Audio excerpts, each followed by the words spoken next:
I'm Marcus, and in this video we're going to be looking at the turn in the road. Although not tested anymore, it's a very useful manoeuvre to learn. It helps you develop your clutch control in tight spaces.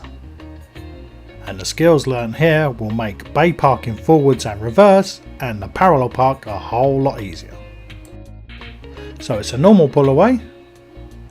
Gear 1, check your blind spots, find the biting point, so nothing new there.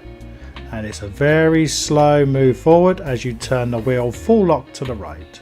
As you get closer, you're looking under your right wing mirror to see if the curb appears underneath. Just like this. Now everybody's reference is different, so you might need to play around with this just a little bit. Also remember, if somebody comes down the roads towards you from any direction, just stop, make sure they're not going to try and drive round you or walk behind you on the pavement. Make sure everything is nice and safe.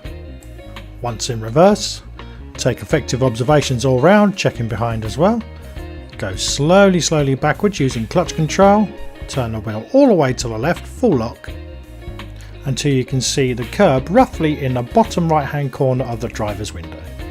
Put it into forward gear, turn the wheel full lock to the right and pull away slowly. If you didn't make it first go, it's okay to repeat the process until you can drive away safely. That's it guys, it's as easy as that. As always, practice lots with your instructor. Try and do this in different road types as well, small roads, big roads, just to make sure you can do it. Drive safe, and I'll see you soon.